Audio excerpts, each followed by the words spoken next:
மகிமையும் சதாகாலங்களிலும் உண்டாவதாக. அருமையான சபையாரோடு கூட சேர்ந்து ஐக்கியப்படும்படியாக இந்த நாளிலே கர்த்தர் அனுகிரகம் செய்தார். சகோதரன் பூபதி பல சந்தர்ப்பங்களிலே என்னை கலந்து கொள்ளுமாறு அழைத்தது உண்டு. ஆனால் கர்த்தருடைய சமயம் இதுவாய் இருக்கிறது. கர்த்தருடைய திருநாமத்திலே உங்கள் அனைவரையும் என்னுடைய குடும்பத்தின் சார்பிலும் நான் இருந்து வருகிற சபையின் சார்பிலும் வாழ்த்தி என்னுடைய செய்தியை நான் துவங்குகிறேன். For a meditation this morning, I'd like to have verse Mark 4 and chapter 4 verse 35. காலை தியானத்துக்காக மார்க்கு 4ஆம் அதிகாரம் 35ஆம் வசனத்தை அடிப்படையாக வைத்து நான் உங்களோடு கூட சேர்ந்து சிந்திக்க விரும்புகிறேன். அன்றைய சாயங்காலத்தில் இயேசுவானவர் சீஷர்களை நோக்கி அக்கரைக்கு போவோம் வாருங்கள் என்றார். இந்த வருஷத்தினுடைய கடைசி ஞாயிறில் நாம் நிற்கிறோம். பொதுவாக புது வருஷத்தை ஆரம்பிக்கும் போது ஒரு குறிப்பிட்ட நோக்கம் அல்லது ஒரு குறிப்பிட்ட லக்கு வைத்து அநேகர் செயல்படுகிறது இல்லை. ஏன்னா கொடுக்கப்படுகிற வருஷத்தினுடைய மேன்மை, அதனுடைய முக்கியத்துவம் நம்மில் அநேகருக்கு தெரிகிறது இல்லை. ஆகையினாலே ஒரு வருஷத்தை முடிக்கும் போது நான் என்னதான் செய்திருக்கிறேன் இந்த வருஷத்துல என்று உட்கார்ந்து நேரம் எடுத்து கர்த்தருடைய பாதத்தில் சிந்தித்து வருகிற வருஷத்துல அப்படிப்பட்ட பலவீனங்கள் தவறுகளை தவிர்த்து ஒரு வெற்றி வாழ்க்கை வாழக்கூடிய பழக்கம் விசுவாசிகளில் அநேகருக்கு இல்லை. அவங்களோட பேச்சு இன்டராக்ட் பண்ணீங்கன்னா தெரியும். கர்த்தர் கிருபையாக கொடுக்கிற காலங்களை மதிக்கக்கூடிய மனது நம்மில் அநேகருக்கு இல்லை. ஒருவேளை ஆவியானுடைய உதவியோடு கூட கர்த்தர் கிருபை செய்து ஒரு புதிய வருஷத்தை நம்ம கட்டளையிடுவாரானால் அதற்கான சில தீர்மானங்கள், let there be some target, ஒரு லக் இருக்கணும். There must be some direction so that we may not deviate and wander around. So should the Lord grant us a new year, if it should be a blessed year and meaningful year, we should have some direction, some target. The same way the previous year we'll have to evaluate ourselves so that if we want to be successful in the days to come. But unfortunately, many of us are not doing that. All we can think about is a new dress and some celebration in the new year, rather than making it more meaningful and fruitful. Well, in my meditation, whatever that was useful to me, I would like to share with you this morning. என்னுடைய சிந்தைகளிலே எனக்கு பிரயோஜனமாக இருந்த ஒரு பகுதியை உங்களோடு கூட நான் வாசிக்க விரும்புகிறேன்.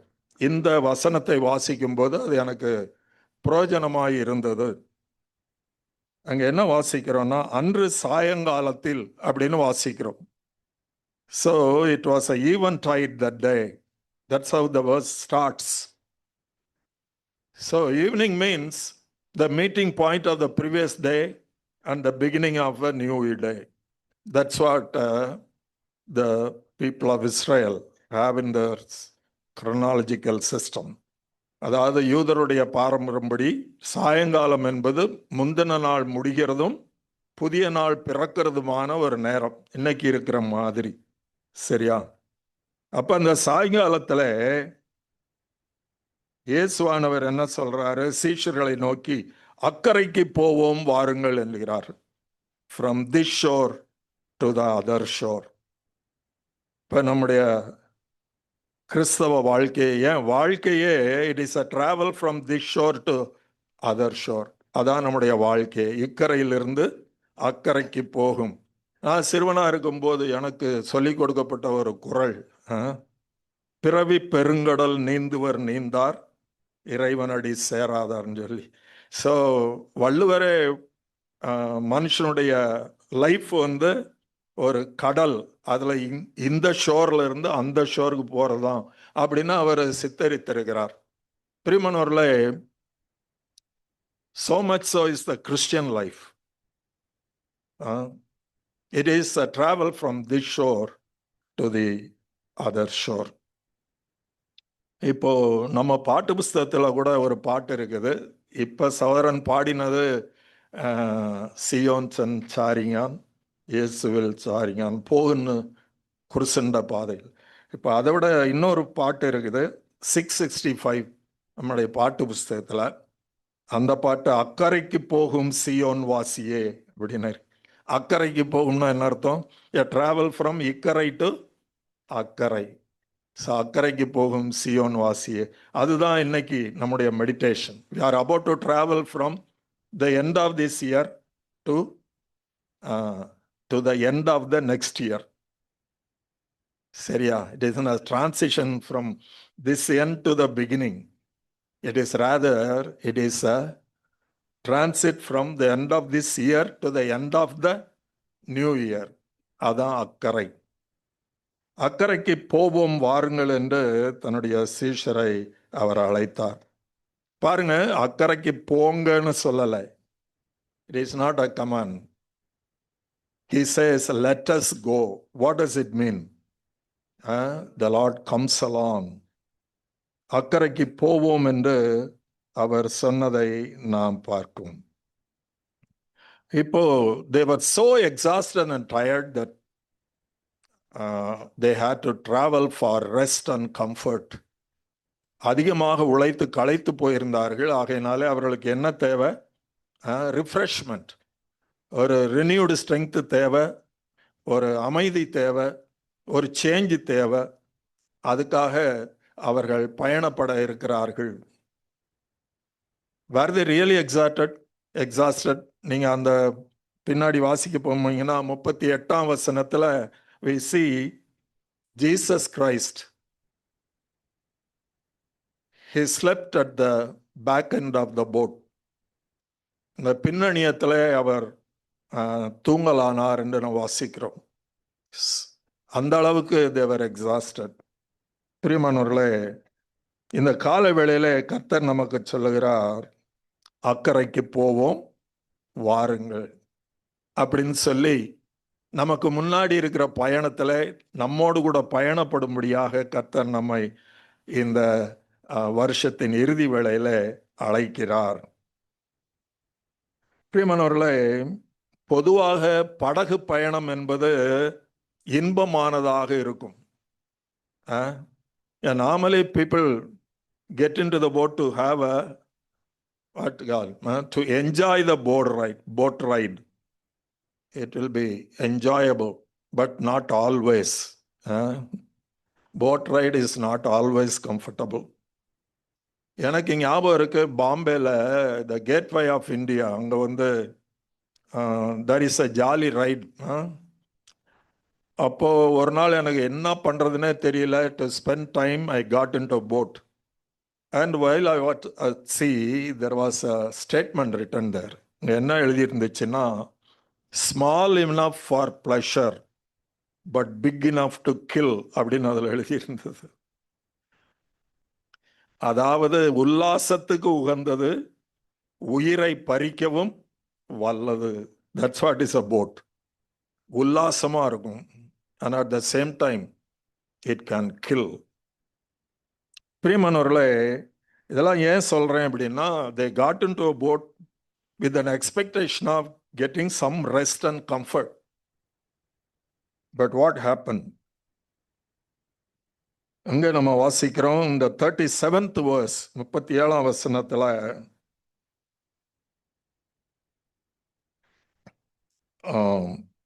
அலைகள் அதன் மேல் மோதிற்று அப்படின்னு சொல்லி வாசிக்கிறோம்.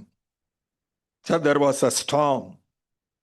இதை புரிஞ்சுக்கிறதுக்கு we must have some knowledge of the geology or oceanology of Israel. அதாவது இந்த கலிலேயா கடல் என்பது உலகத்திலேயே விசேஷமான கடல். அதுல என்ன விசேஷம் அப்படின்னா, இந்த தண்ணி வந்து it's not a salt water, it is a plain water. உப்பு தண்ணி இல்லாத ஒரு கடல், நல்ல தண்ணி கடல். அடுத்தது அந்த கடல். பொதுவா கடல் மட்டம் என்று சொல்வது உலகத்தில் இருக்கிற எல்லா கடலுக்கும் ஒரே மட்டம் இருக்கும். ஆனால் இந்த கடல் எப்படி இருக்கும்னா அந்த கடல் மட்டத்தை விட 700 அடி பள்ளத்தில் இருக்கிறது. So the Lord has created the Sea of Galilee in a very special way that it is 700 feet below the normal sea, below the mean sea level. அதனால என்ன ஆகும்னா it is surrounded by hills. இந்த colon high எல்லாம் அதோடைய eastern சைடில் இருக்கு. அப்போ இந்த டெசர்ட்ல அந்த வெப்ப காத்து அது மேலே போகும்போது இந்த கடல் மட்டத்தில் இருக்கிற குளிர் காற்று it will be pulled up. The pull will be so powerful that it will raise up tides. கடல் சின்னதுதான், அலை பெருசு. ஸோ இதெல்லாம் அந்த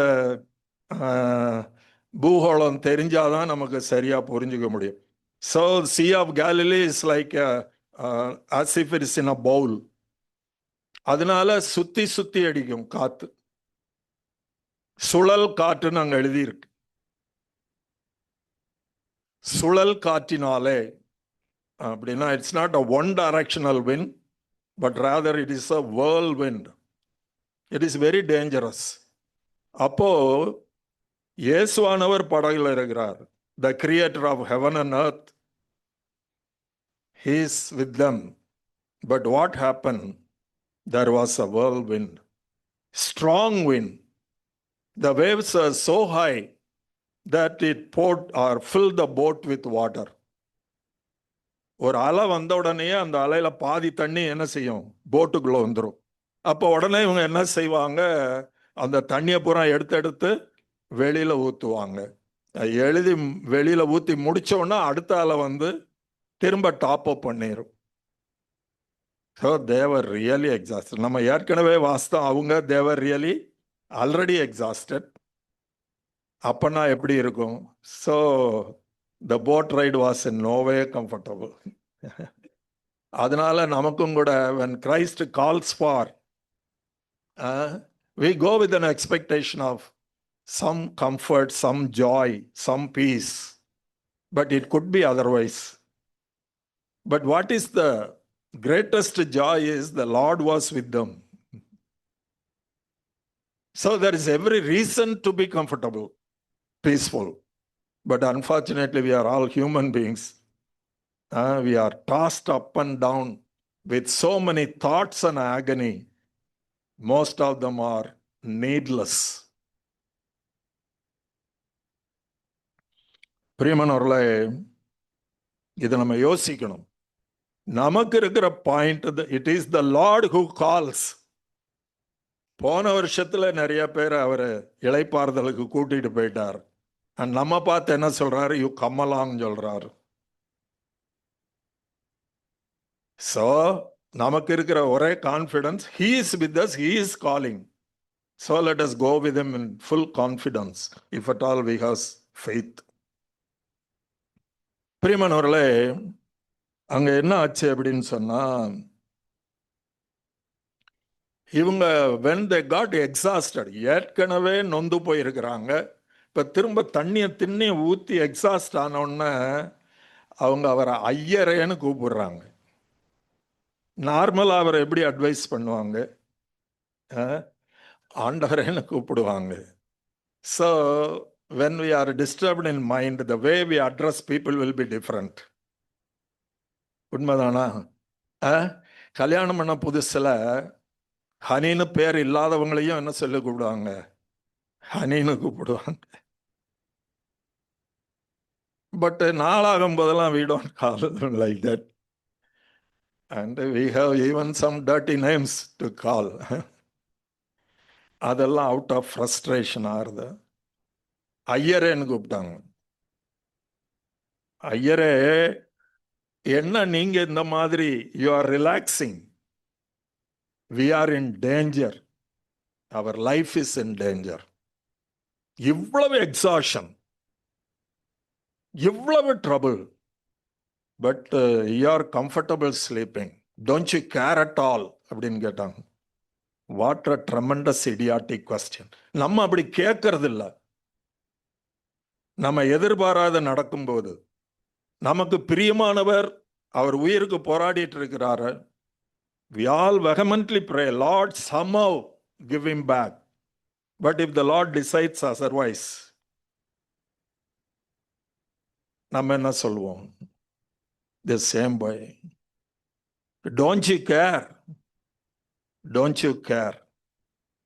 See, the Lord is so long. அவருக்கு ஒரு கேரக்டர் இருக்கு. அவர் நீடிய சாந்தம். A Lord with full of long suffering. அதனால he tolerates all our language, stupid language.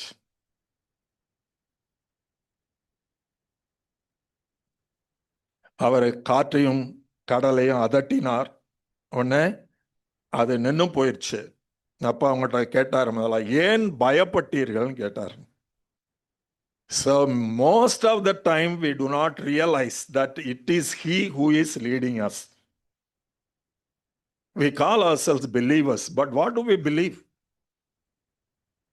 We don't put it into practice. நமக்கு விசுவாசமே இல்லாததுனால தான் நம்மளை விசுவாசிகள்னு சொல்லிக்கிறோமோங்கிறது கூட அடிக்கடி நான் யோசிக்கிறது உண்டு. ஆமா, கொஞ்சம் கூட வெள்ளை கலரே இல்லாத ஆட்டுக்கு என்ன பேரு? வெள்ளாடு. அப்ப விசுவாசமே இல்லாத ஜனங்களுக்கு தான் விசுவாசிகள்னு ஒரு வேளை வச்சிருக்கிறாங்களோ அப்படின்னு நம்ம யோசிக்கலாம். அதே தான் நடந்த. What happen to them is that நானே கூட இருக்கிறேன், நானே உங்க கூட இருக்கிறேன், நீங்க ஏன் பயப்பட்டீங்க? அடுத்தது என்ன கேட்டார்னா, உங்களுடைய விசுவாசம் எங்கேன்னு கேட்டார். What happen to your faith? What is faith? That itself we don't understand properly. Sorry, I am going out of track, but it is so very important. What is faith? If we pray for someone, so how grave the situation be, if he immediately jumps up and sits up, he say, praise God, this is faith. Is that faith? What is faith? Whether we understand or not, நமக்கு புரியுதோ இல்லையோ, ஆண்டவரே நீங்க என்ன செஞ்சாலும் நான் அதை சந்தோஷமா ஏற்றுக்கொள்வேன், அதுக்கு பேர் தாங்க faith. That commitment alone is called faith. Utter commitment, total commitment. That commitment alone is called faith.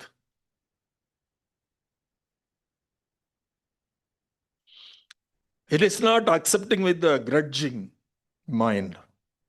No grudging, no sting with that, because it's always good. God is good. Funeral வந்தப்போ Brother John Kurian was recalling this truth.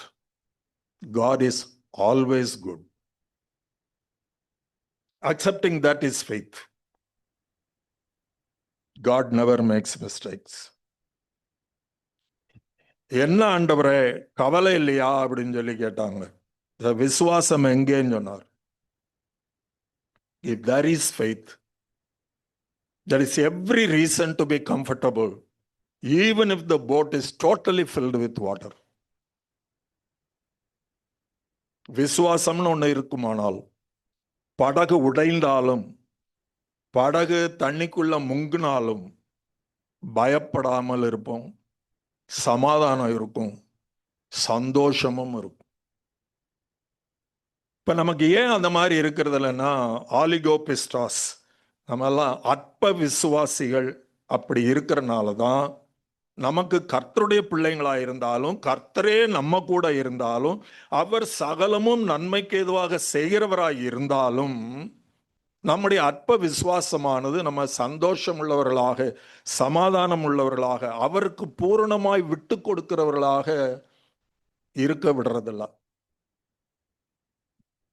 பிரியமானவர்களே, ஒரு வசனம் வாசிக்கிறோம், விசுவாசிக்கிறவன் பதறான். Isaiah 28:16 வாசிக்கிறோம். விசுவாசிக்கிறவன் பதறான். அப்ப நான் பதறேன் அப்படின்னா என்ன அர்த்தம்? I am void of faith. நம்மளையும் கடவுளையும் லிங்க் பண்ற ஒரு லிங்க் என்ன? ஒரே லிங்க் ஃபெய்த் தான். It is only faith that links a sinful man with the holy God. It is only faith that links a creation with the creator God.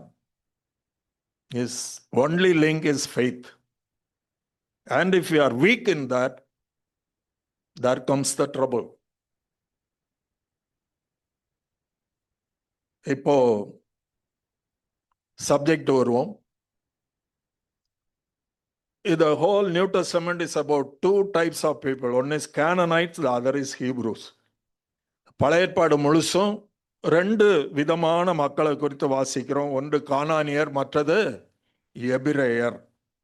இப்போ book of Genesis chapter 10 verse 6 and then 24 onwards ரெண்டு பகுதியாக நம்ம வாசிக்கிறோம்.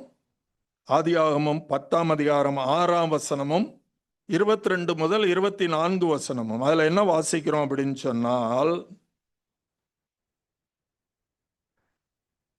நோவாவினுடைய குமாரனாகிய காமின் புத்திரர்கள் கானானியர்கள். இப்ப நோவால இருந்துதான் சந்ததி ஆரம்பிக்குது, ஆதாமில் இருந்து இல்ல. ஏன்னா ஆதாமில் இருந்து வந்த சந்ததி எல்லாம் தண்ணிக்குள்ள போயிருச்சு. நோவால இருந்துதான் சந்ததி ஆரம்பிக்குது. அப்ப நோவானுடைய மகனான காமின் புத்திரர்கள் தான் யாரு? கானானியர்கள். So all the Canaanites are the sons of Ham.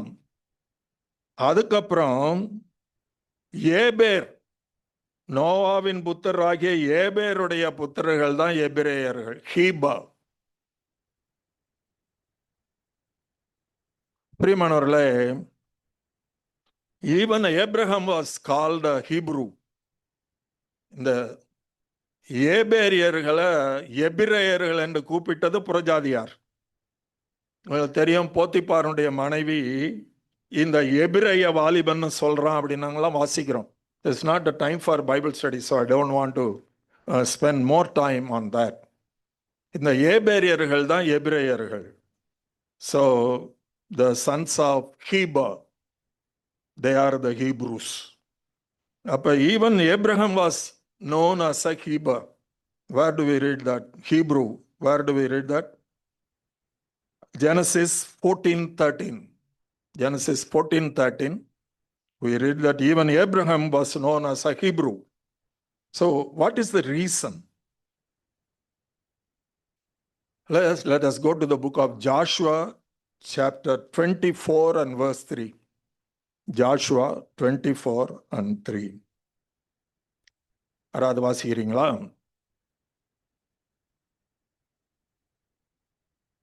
போதும். நான் நதிக்கு அப்புறத்தில் இருந்த உங்கள் தகப்பனாகிய ஆபிரகாம். இந்த ஹீபர் என்று சொன்னால் from the other shore ன்னு அர்த்தம். That is the meaning of Heber, from the other shore. Abraham was a man who was called from the other shore of the Euphrates River. So everything has a meaning in the word of God. Abraham was also called a Hebrew because he was called from the other shore of the river Euphrates.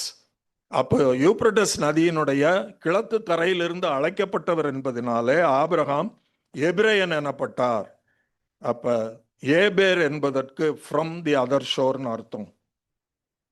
பிரியமானவர்களே, இப்போ அந்த other ஷோர்ல இருக்கிறவரை கர்த்தர் என்ன பண்ணாரு? கூப்பிட்டார். A man from the other shore was called of God. அவரை கூப்பிட்டு சொன்னாரு, you come along, I will take you to the other shore அப்படின்னு சொன்னாரு. இக்கரையிலிருந்து புறப்பட்டு வா, நான் உன்னை அக்கறைக்கு கூட்டி கொண்டு போவேன்னு சொன்னார். எக்கரைக்கு? அதுதான் தெரியாது. போகிற இடம் என்னதென்று தெரியாமல் அவன் புறப்பட்டு போனான்னு சொல்லி வாசிக்கணும். நம்ம பாட்டு புஸ்தகத்துல பாட்டு இருக்கு, அநேகமா 600ன்னு நினைக்கிறேன். நடந்து வந்த பாதையெல்லாம் ஒருபோதும் நடந்ததில்லை, பாதை நெய்யாய் பொழிந்திருக்கும், அதில் வேதனை மறைந்திருக்கும். அடிச்சலை அப்ப கர்த்தர் எங்க கூப்பிடுறாருன்னா, முன்ன பின்ன நடக்காத, முன்ன பின்ன தெரியாத ஒரு ஷோருக்கு கூப்பிடுறாரு. போற வழியில எப்படி இருக்கும்? நெய்யாய் பொழிந்திருக்கும். ஆனால் அதில் சோதனைகளும் வேதனைகளும் மறைந்திருக்கும். அப்படிப்பட்ட ஒரு இதுக்கு தான் கூப்பிடுறாரு. இப்ப கர்த்தர் கூட்டிக் கொண்டு போற பாதை பூரா நெய்யாய் இருக்குமா அப்படின்னு கேட்டா அப்படி இருக்காது. ஆபிரகாமை கூட்டிக் கொண்டு போனார். அவருடைய பிராமிஸ் என்ன? I shall bless you and you yourself shall be a source of blessing for the whole generation. வரப்போகிற சந்ததி எல்லாத்துக்கும் நீ எப்படி இருக்க போற? ஆசீர்வாதத்தினுடைய ஊற்றாய் இருக்க போகிற. அதுக்கு தான் அவனை கூட்டு போறேன். What is on the other shore? You shall be a blessing. I shall bless you. So that is the promise. அதுக்கு தான் கர்த்தர் கூப்பிடுறாரு. ஸோ இந்த 20-25 விட்டுட்டு 20-26 இறுதிக்கு நான் உங்களை கூட்டிக் கொண்டு போகிறேன். அது எப்படி இருக்கும்? ஆசீர்வாதமா இருக்கும். நீங்கள் அநேகருக்கு ஆசீர்வாதமாய் இருப்பீர்கள். அப்படின்னா வழி எப்படி இருக்கும்? பிரியமானவர்களே, இப்படியாக நாம் வாசிக்கிறோம். Genesis 12 chapter 9 and 10. ஆதியாகமம் 12, 9, 10 வசனம். ஆபிரகாம் புறப்பட்டு தற்கே பிரயாணம் பண்ணி கொண்டு போனான். அத்தேசத்திலே பஞ்சம் உண்டாயிற்று. அப்புறம் என்ன வாசிக்கிறோம்? தேசத்திலே பஞ்சம் கொடியதாய் இருந்தபடியால் அப்படின்னு வாசிக்கிறோம். So there was not only a famine, but it was a severe famine. Where are they heading to? Towards blessing. But what was the reality? இருக்கிறதையும் விட்டுட்டு வந்தாங்க. இவர் பேச்சை கேட்டு இருக்கிறதெல்லாம் விட்டுட்டு வெறுங்கையா வந்தாங்க. ஆனா 12ஆம் அதிகாரத்துல நான் உன்னை ஆசீர்வதிப்பேன், நீ ஆசீர்வாதமா இருப்பாய். 13ஆம் அதிகாரம் தான் வந்திருக்குது. அதுக்குள்ள எங்க என்ன வந்துருச்சு? பஞ்சம் உண்டாயிற்று அப்படின்னு சொல்லி. இப்ப ஆபிரகாம பார்க்கிறார். What this fellow will do, how far he has faith on me சொல்லி. ஆபிரகாம் என்ன பண்ணாரு? He failed in the test. அவர் என்ன பண்ணாரு? he worked out human means to escape the famine. இப்போ யோபு சொல்றது மாதிரி, அவர் என்னை கொன்று போட்டாலும் நான் இங்க இருப்பேன் அப்படின்னு அவர் சொல்லல. இவரு கொஞ்சம் பஞ்சம் வந்த உடனே எங்க ஓடி போயிட்டாரு? எகிப்துக்கு ஓடி போயிட்டார். அங்க ஓடி போய் என்ன பண்ணாரு? he was about to disown his own wife. நமக்கு இருக்கிற நிறைய பிரச்சனைகள் விசுவாசிகளாக நம்மளா உண்டாக்கிக்கிட்டதும். Many traps, mainly because of our idiocy and want of faith. We don't analyze and set it right. That is the problem with us. அப்படி ஒரு பிரச்சனை வந்தோன்னா நொந்து நூலாவி போவோமே தவிர வாட் இஸ் த ரீசன் என்று யோசிக்கக்கூடிய மனப்போக்கம் நம்ம அநேகருக்கு இல்லை. பிரியமானவர்களே, சரி அதோட முடிஞ்சுதா என்று நாம பார்த்தா அதோட முடியல. சாரி, 12ஆம் அதிகாரத்திலேயே பஞ்சம் வந்துருச்சு. 13ஆம் அதிகாரத்தை வந்தப்ப குடும்ப பிரச்சனை வந்துருச்சு. அங்க லோத்தினுடைய மெய்ப்பருக்கும் ஆபிரகாமுடைய மெய்ப்பருக்கும் என்ன வந்துச்சு? பிரச்சனை வந்துருச்சு. கிறிஸ்டியன் ஃபேமிலியில பிரச்சனை வருமா? வருமா? வரலன்னா நீங்க எல்லாம் பிளஸட் பீப்புள். கண்டிப்பா வரும். பிரச்சனை வந்துருச்சு. இந்த டெஸ்ட்ல ஆபிரகாம் கர்த்தரை மகிமைப்படுத்தினார். எனக்கு ஆடு மாடு எல்லாம் இல்லாம போனாலும் சரி. இப்ப லோத்து என்ன யோசித்தார்னா, இவ்வளவு பெரிய ஆடு மாடு இருக்கு, இதுக்கெல்லாம் இந்த ஆள் பின்னாடி போனா என்ன கிடைக்காது? போதுமான பாஸ்டர் கிடைக்காது. ரெண்டாவது, இந்த ஆளுக்கு பிள்ளை குட்டி கிடையாது, எனக்கு 2 பெண் பிள்ளைகள் இருக்காங்க, கரையத்தணும். நான் மாதிரி பரதேசி மாதிரி பின்னாடியே போயிட்டு இருந்தா what will be the future of my children? இது அவர் யோசித்தப்பதான் கடைசியில் அவர் எல்லாத்தையுமே இழந்துதான் போனார். This is so many of us. conduct ourselves because we do not evaluate where we are. We do not evaluate how much is our faith. We don't want to improve upon year after year, year after year, year after year. We lead the very same tiresome, burdenful life. We are used to it. பிரியமானவர்களே, பிரச்சனை வந்துச்சு. பிரச்சனை வந்த உடனே Abraham சுதாரிச்சிட்டாரு. அவர் சொன்னாரு, அவர் கூட்டிட்டு போறாரு, ஆகையினால ஆடு மாடே போனாலும், ஆடு மாடுக்கு தீனி இல்லாம போனாலும், it is immaterial. You do one thing, you be wise and go wherever you want. உனக்கு மூளையை உபயோகிச்சு நீ எங்க போகணுமோ போ. நான் என்ன பண்ணுவேன்? I will go the extremely other direction, putting my care on the Lord. What a wonderful decision. ஒருவேளை இது நம்ம ஆழமா யோசிச்சு 2026 ஆண்டவரை என்ன நடந்தாலும், I will never suspect, I will totally cooperate, I will simply follow. நம்ம நிறைய ஃப்ராடா பாட்டு பாடுவோம். நம்முடைய ஃப்ராடான பாட்டெல்லாம் எப்படின்னா, பின்சல் வேணே பின்சல் வேணே, எங்கேயும் எப்போதும். அதான் என் மூளைக்கு விளங்கினாலும் விளங்காட்டாலும், நீங்க கொடுத்தாலும் இருக்கிறதெல்லாம் புடுங்கிட்டு விட்டாலும் நான் பின்செல்வேன்னு சொல்லி பாட்டு பாடுவோம். only to cheat ourselves.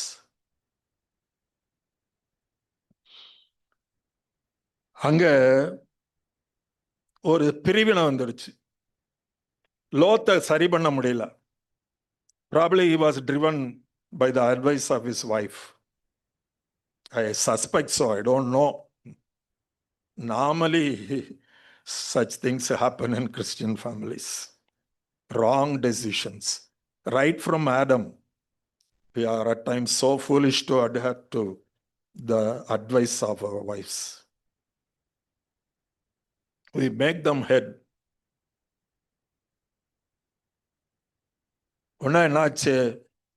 There was a division in the family. So will there be divisions in Christian families? There will be, should it be the Lord's will. அப்புறம் என்ன ஆச்சு? கொஞ்சம் கொஞ்சமா நம்ம வர்றோம். 22nd chapter. The Lord wanted to test how far this fellow is dependent on me. ஆபிரகாம்கிட்ட கேட்டாரு, மௌனே உனக்கு சந்ததி இருக்கா அப்படின்னு சொன்னார். ஆமா, எனக்கு இப்ப ஈசாக்கு இருக்கிறான் அப்படின்னு சொன்னார். Are you happy with him? Oh yes, I am so happy with him. Who gave him to you? கேட்டாரு. It is not natural, it is against nature, it is given by God. கேட்டார். Do you really believe that I gave him to you? Abraham said, yes. If you truly believe, you give him back to me.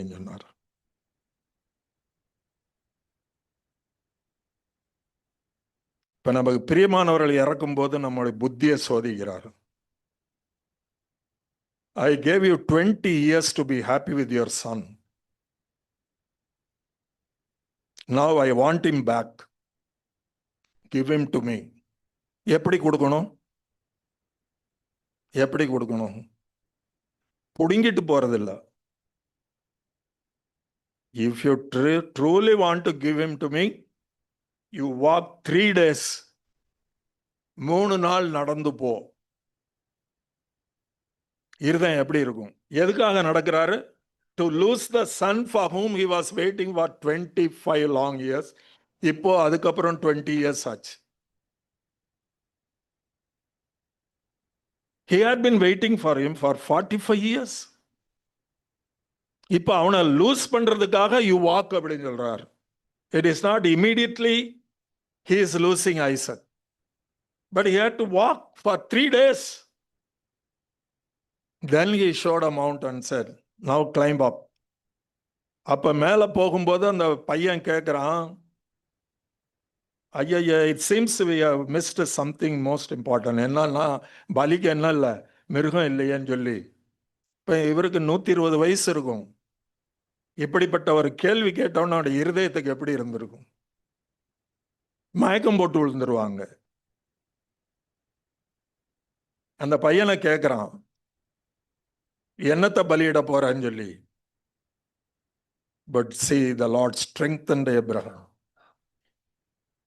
because he already has given Isaac to him, to God. So he said, it is up to the Lord. Then they walked up. இப்போ இத மாதிரி சோதனை எல்லாம் நமக்கு வரும். பிரியமான, இதெல்லாம் பயங்காட்டுறதுக்கு நான் சொல்லல. இதெல்லாம் எதுக்காக சொல்றேன்னா, we should be prepared with total commitment that we don't lose our peace, even if we lose whatever he has given in this life. அதுக்கு தான் சொல்றேன், so that we may come out victorious. அப்புறம் என்ன ஆச்சு? இவரை பத்தி ஒரு description we read in the book of Hebrews. இவரை அட்மையர் பண்ணி அங்க ஒரு சம்மரி வாசிக்கிறோம் in the book of Hebrews chapter 11. And what do we read about Abraham in the book of Hebrews? Hebrews 11, 8 and 9. விசுவாசத்திலே ஆபிரகாம் தான் சுதந்திரமாய் பெறப்போகிற இடத்துக்கு போகும்படி அழைக்கப்பட்ட போது கீழ்ப்படிந்து தான் போகும் இடம் இன்னதென்று அறியாமல் புறப்பட்டு போனான். Lord, whatever be stored for me in the future, with utter commitment, like a sheep following the shepherd, I will follow you. Did he follow? Yes, that's what the Spirit of the Lord says. அவர் அப்படித்தான் புறப்பட்டு போனார் என்று ஆவியானவர் எழுதுகிறார். நம்ம பத்தி என்ன எழுதுறது? We have traveled also right from the beginning of 25 to the end of 25. What shall the Spirit of the Lord write about us?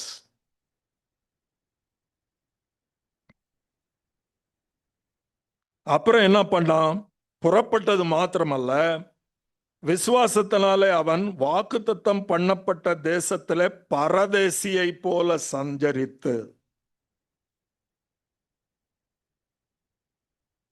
உடன் சுதந்திரராகிய ஈசாக்கோடும் யாக்கோபோடும் கூடாரங்களிலே குடியிருந்தான். Where was he? In a beautiful bungalow in the place of Haran. ஆரானிலே ஒரு அருமையான பெரிய வீட்டிலே செல்வ சீமானாய் இருந்தவன். இப்போ கர்த்தர் எங்க கூட்டு போனாரு? blessing. What sort of blessing is this? அவன் எங்க இருக்கிறான் அப்படின்னு சொன்னால், வனாந்திரத்திலே வாக்குத்தத்தத்தின் பிள்ளைகளோட கூடாரத்திலே குடியிருந்தான். அப்புறம் என்ன வாசிக்கிறோம்? பிரியமானவர்களே, அப்படியெல்லாம் இருந்தா அது ஆசீர்வாதமா என்று கேட்டீர்களானால் 10ஆம் வசனம் வாசிங்க. What was the real expectation of Abraham? What was the real reason why he followed the Lord? ஏன் கர்த்தரை ஆபிரகாம் பின்பற்றினார் என்பதற்கு 10ஆம் வசனத்திலே விடை வாசிக்கிறோம். தேவன் தாமே கட்டி உண்டாக்கின அஸ்திபாரங்களுள்ள நகரத்துக்கு அவன் காத்திருந்தான். It is worth suffering all this in order to inherit something so valuable. So valuable. Many of us do not have the sight of the glory that is reserved for us. Should we have that, we will not have any respect for any of our possession in this world except for the salvation. பாட்டெல்லாம் அப்படிதான் பாடுவோம். When I survey the wondrous cross. அப்புறம் என்ன வாசிக்கணும்? So all my possessions, they lose the charm and grip. We don't want to part with them because we do not survey the cross. We do not survey what is in store for us. What has been promised in the Word of God. We don't visualize. We don't live for it. But people of the scriptures were different. Look, Paul குறித்து பாருங்க. போற இடத்துல எல்லாம் செருப்படி வாங்குறார். ஆனா அவர் என்ன சொல்றாரு? I visualize a crown that is reserved for me. It is not the crown that I am aiming at. You know, the Lord himself shall place it on my head. அதுக்காக இந்த மாதிரி அடிபட்டா தப்பு கிடையாதுன்னு யோசித்தார். நம்ம பொசஷன்லாம் விட்டு கொடுக்கறதுக்கு, நம்முடைய மரியாதை, கௌரவம், ரெகக்னிஷன்லாம் விட்டு கொடுக்கறது we are not prepared because we do not have anything better than that to hope for. How pity are we? 26வது வருஷத்துல கர்த்தர் நமக்குன்னு அற்புதமாய் டிசைன் பண்ணி இருக்கிற அவருடைய ஸ்பிரிச்சுவல் பிளஸ்ஸிங் மேல நம்முடைய எண்ணம் இருக்குமானால் 26ல எந்த இழப்போ, எந்த கஷ்டமோ, எந்த நஷ்டமோ வந்தாலும் நம்ம என்ன செய்ய மாட்டோம்? நம்முடைய சந்தோஷத்தை இழக்க மாட்டோம். When in a Philippi jail, when Paul was counting his days for death, அவர் எழுதுறாரு 4:4 என்ன சொல்றாரு? சந்தோஷமாயிருங்கள், சந்தோஷமாயிருங்கள் என்று மறுபடியும் உங்களுக்கு சொல்லுறேன். fellow who was on his deathbed, இல்ல, end days. பிரியமானவர்களே, how inferior are we and how lethargic are we that we do not want to set right our path. இங்கே நம்ம வாசிக்கிறோம் verse 15 and 16. Hebrews 11:15 and 16. தாங்கள் விட்டு வந்த தேசத்தை நினைத்தார்களாகில் அதற்கு திரும்பி போவதற்கு அவர்களுக்கு சமயம் கிடைத்திருக்குமே. அதையல்ல, அதிலும் மேலான பரம தேசத்தையே விரும்பினார்கள். Not anything I could see in the present world, not my wife, not my husband, not my children. Maybe they may be dear to me, but they are not my purpose. I have something more glorious, more permanent. So I am ready to lose anything. அவர்கள் ஏன் அப்படி கஷ்டப்பட்டாங்க வனாந்தரத்தில் அப்படின்னா, இங்க நம்ம வாசிக்கிறோம், அதையல்ல அதிலும் மேலான பரம தேசத்தையே வேணும். What is in the right hand of God? That's what we read in the book of Colossians chapter 3 verse 1. If ye be risen with Christ, set your affection, seeks those things that are at the right hand of God. அப்படிதான வாசிக்கிறோம். கொலோசியர் 3:1 என்ன வாசிக்கிறோம்? நீங்கள் கிறிஸ்துவுடனே கூட எழுந்தது உண்டானால். Most of us have only the experience of Christ's death. That is why we are all here. We remember his death. But why is that most of us? We never remember the resurrection of the Lord. We don't live with the power of resurrection. We enjoy the power of his death, the fruit of his death. But we are strangers to the power of resurrection. We are halfway through. ஏன்னா கொலோசியர் 3:1 வாசிக்கிறேன், கிறிஸ்துவுடனே கூட எழுந்தது உண்டானால். There is a question. I am sure that you are dead with Christ. Otherwise you won't be here. But if at all you have some mind or recognition of the power of his resurrection. அப்புறம் 2வது வசனத்தில் வாசிக்கிறோம், பூமியில் உள்ளவைகளை அல்ல மேலானவைகளே நாடுங்கள். So இந்த 26ல if we set our affection on those things the Lord has reserved for us. அவர் சொன்னாட, பாவி, உனக்காக நான் என்னையே கொடுத்துருக்கேன், நீ என்னையே suspect பண்றிய. Do you care at all, Lord? You see my body. இந்த வருஷம் ஆரம்பத்தில் எனக்கு 30 பல்லு இருந்தது, இப்ப 26 பல்லு தான் இருக்குது. இந்த வருஷத்து கடைசியில எத்தனை இருக்குமோ தெரியல. உனக்கு பல்லதாயா தெரியுது. பரலோகத்தில் இருக்கிற பல்லில்லாமைய பாட்டு பாடக்கூடிய புதிய பாட்டை பத்தி தெரியலையே.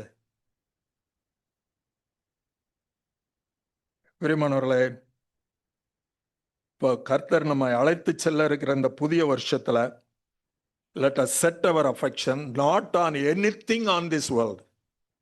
இந்த உலகத்தில் இருக்கிற எல்லா உறவும், husband, wife, children, parents, even other relationship are all 100% temporary. அதை நம்ம ரியலைஸ் பண்ணணும். கல்யாணம் பண்ணும்போது அந்த கல்யாணம் பண்ணி வைக்கிறவர் ஒரு கவனம் சொல்லுவார். என்ன சொல்வாரு? என்ன சொல்வாரு? மரணம் நம்மை பிரிக்கும் வரை. Mind you, I will be your wife only until your death. Mind you, I will be your husband only to the death of any one of us. So don't look beyond. அப்படிதான் சொல்றோம். ஆனா when we go to possess it, we possess as if it is eternal. அதனால தான் கர்த்தர் சொன்னார், என் பின்னாடி வர்றேன்னு வந்துட்டு பொண்டாட்டி புள்ள அப்படின்னு சொல்றவன் எனக்கு லாயக்கு இல்லைன்னு சொன்னார். பிரியமானவர்களே, let us set our mind right so that we may have a right walk, right blessing and right guidance in the year 2026. இப்ப நம்ம படகை விட்டு இறங்க வேண்டிய நேரம் வந்துருச்சு. படகு இப்போ கிட்டத்தட்ட கரைக்கு வந்துருச்சு. உலகமும் முடிவுக்கு வந்துருச்சு. So if you closely watch what is happening in the Middle East, you will know beyond doubt that whether we will finish 2026 is really doubtful. இந்த 2026 முழுசா முடிக்க முடியுமா? நம்ம சரீரத்தை பத்தி சொல்லல, கர்த்தருடைய வருகையை பத்தி சொல்றேன். It is so close. So let us set our path right. அது நமக்கும் கர்த்தருக்கும் சந்தோஷமா இருக்கும்படி நம்முடைய பாதையை சரி பண்ணிட்டு பாய்ஸ் பண்ணுவோம். இப்போ ஒரு வார்த்தை 2025 பொறுத்து 25ல் நமக்கு நிறையா வரவு இருந்தது, செலவு இருந்தது, சந்தோஷம் இருந்தது, துக்கம் இருந்தது, எத்தனையோ இருந்துச்சு. சில புதுசா வந்தாங்க, சில இருந்தவங்க நிறைய பேர் போயிட்டாங்க. அது அடிக்கடி டக்கு டக்குன்னெலாம் போயிட்டு இருக்கிறாங்க. பிரியமானவர்களே, நான் எப்படி நடந்தேன்? How did I begin this year? And at the end of this year, where am I standing? What was my goal? What have I achieved? கொஞ்சம் யோசித்து பார்த்தோம்னா we'll be ready to face the year 2026.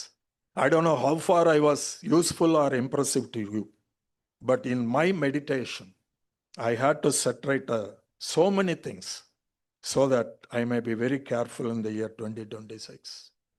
ஒருவேளை I may lose my strength, I may lose my facial appearance. நிறைய பேர் கேட்பாங்க, என்னையா கிளடு தட்டி போச்சு அப்படின்னு சொல்லி. I may appear more older, but in my spirit, I have, what to say, I have put on the beauty of Christ.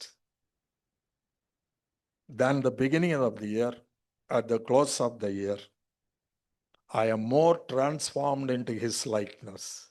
அவரை போல என்னுடைய பேச்சிலே, சிந்தையிலே, நடக்கையிலே நான் மாறி இருக்கிறேன் என்று சொன்னால் how great it's going to be. So don't worry about the physical loss or loss of appearance. Don't worry about it. இப்போ கண்ணாடியில் பார்க்கறத விட இதில் பார்க்கணும். How far am I? How far have I gained the beauty of Christ? So should that be the aim of this year, it is going to be really glorious. So in the name of the Lord, I bless you all, each and every one of you, especially those who of you suffered severe loss in the previous year. Do not dwell on it, because the Lord knows the best for you. So let us begin the year with full confidence. அவர் வாருங்கள் போகிறோம் சொல்றனால அவருக்கு பின்னாடி complete confidence oda with singing, let us go behind him and let the year be a real blessed year. Should the Lord permits and still tarries is coming, should he given a chance for us to meet this like this in the year end 2026, we'll have altogether a different story to stay together and glorify God. Let his name be glorified. Amen.